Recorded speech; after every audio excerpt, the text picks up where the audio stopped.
현재 미국의 OTT들이 한국의 컨텐츠는 밀어주지 않는데도 불구하고 순전히 우리의 실력만으로 다시 전 세계 1위를 찍은 드라마가 있어 화제입니다. 자국의 컨텐츠는 거대한 비용을 들였음에도 불구하고 쪽박을 쳤는데 한국의 컨텐츠는 훨씬 적은 제작 비용으로 대박을 쳤다 보니 이 기업의 고민은 더욱 깊어졌다는데요. 무슨 일인지 함께 알아보시죠. 8월 9일 공개된 디즈니 플러스의 야심작 한국 드라마 무빙이 엄청나게 화제가 되고 있습니다. 무빙을 본 해외 시청자들은 이 드라마를 볼 땐 뭘 먹을 수가 없다. 입을 움직이는 시간도 아까워. 다음 화가 공개되기까지 내가 참을 수 있을까? 이건 고문에 가까워. 등 극찬을 남기고 있죠. 무빙 같은 경우에는 국내에서 처음으로 시도하는 초능력 히어로물이라는 점과 류승용, 조인성, 한효주 등 어마어마한 캐스팅으로 공개 전부터 많은 사람들의 관심을 받았는데요. 하지만 역시 공개되기 전 국내 평가는 그다지 좋지 못했습니다. 왜냐하면 그동안 초능력을 다룬 한국 작품들이 큰 성공을 거두지 못했기 때문이었죠.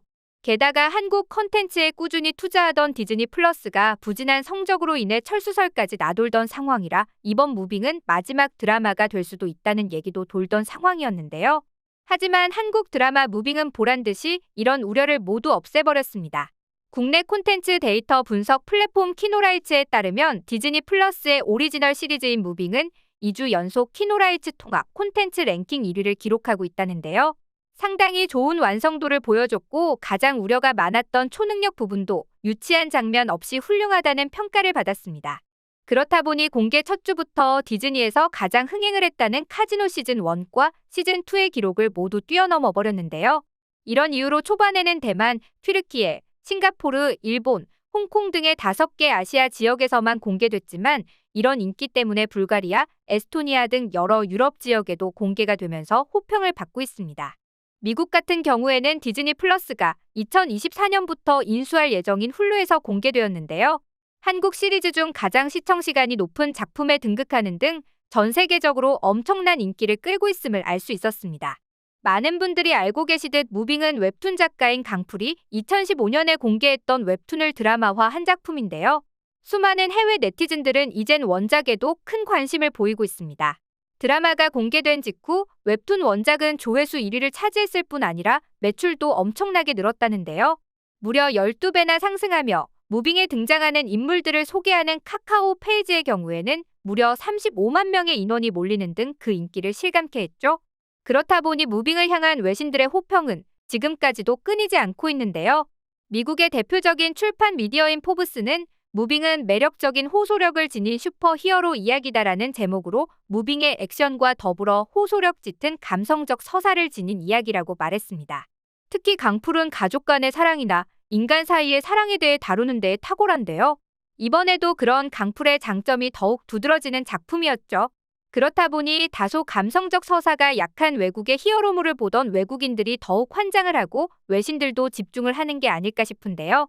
지구나 우주 평화와 같이 거창한 것을 지키겠다는 서구의 히어로물과는 달리 무빙에 등장하는 주인공들은 자신들의 능력을 숨기고 평범한 삶을 살아가는 이유가 오로지 주변에 있는 소중한 사람, 가족을 지키는 것이라는 설정이 많은 사람들을 감동에 빠지게 만들었죠.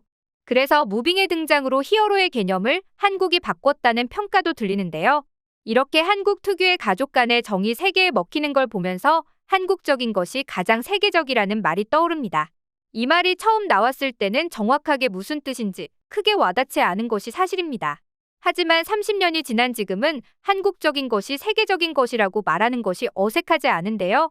왜냐하면 한국인이 가지고 있는 보편적 정서가 세계에서도 잘 먹힌다는 게 증명되었기 때문입니다.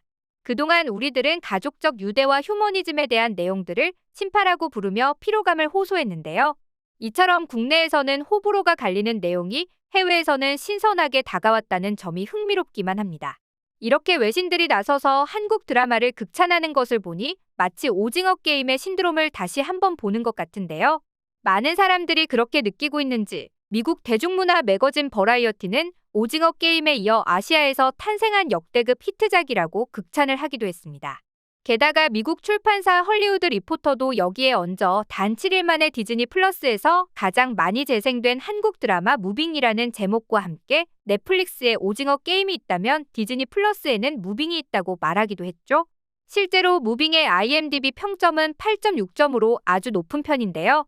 슈퍼히어로 장르에 대한 신선한 해석이다. 마음이 담긴 미묘한 슈퍼히어로의 이야기, 초인적인 능력을 가지고 있지만 다른 사람들과 마찬가지로 상처받기 쉬운 사람에게 공감할 수 있다라는 칭찬 가득한 리뷰들이 줄을 이뤘죠. IMDb는 아마존의 자회사이며 영화 평점을 비롯하여 영화 정보를 모아둔 사이트로 사람들에게 가장 객관적인 콘텐츠 평점 지표로 알려져 있습니다. 이런 상황 속에서 무빙이 받고 있는 8.6점이 얼마나 높은지 감이 오지 않으실 분들을 위해 비교를 해드리자면 오징어 게임이 8.0, 기생충이 8.5, 더글로리가 8.1점 정도입니다. 이쯤 되니 무빙이 얼마나 호평을 받고 있는지 아시겠죠? 그 덕분에 오로지 무빙을 보기 위해 디즈니 플러스에 가입하는 사람들도 늘어났다고 하는데요. 하지만 디즈니 플러스의 대응은 아쉽기만 합니다. 외신들의 말을 빌리자면 무빙이 미국에서는 훌루에서 공개되고 있긴 하지만 아직 디즈니 플러스가 훌루를 인수하지 못했고 2024년에 완전 인수할 예정이기 때문에 디즈니 플러스가 홍보를 미미하게 하고 있다는 것이죠. 게다가 북미에서는 디즈니 플러스 외에도 훌루를 따로 가입해야 무빙을 볼 수 있기 때문에 진입장벽이 높다는 점도 아쉽기만 합니다. 그렇다 보니 외국인들은 디즈니야, 잘 모르겠으면 넷플 좀 따라해라. 이런 대작을 이렇게 낭비할 거면 넷플릭스에 줄 것이지 왜 욕심을 부렸대? 넷플에 나왔으면 오징어 게임만큼 세계 1위도 휩쓸었을 텐데 등 다양한 반응을 보이고 있습니다. 하지만 이런 상황 속에서도 무빙은 회차가 공개될수록 흥미진진한 이야기, 완성도 높은 내용으로 인해 입소문을 타고 시청자가 늘고 있다는데요.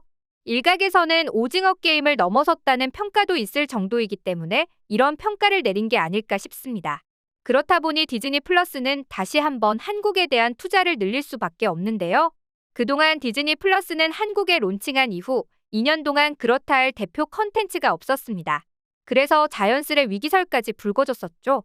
그뿐만 아니라 디즈니 플러스의 자체 컨텐츠들도 수없이 선보였지만 이렇다 할 성과를 내지 못한 것이 사실인데요.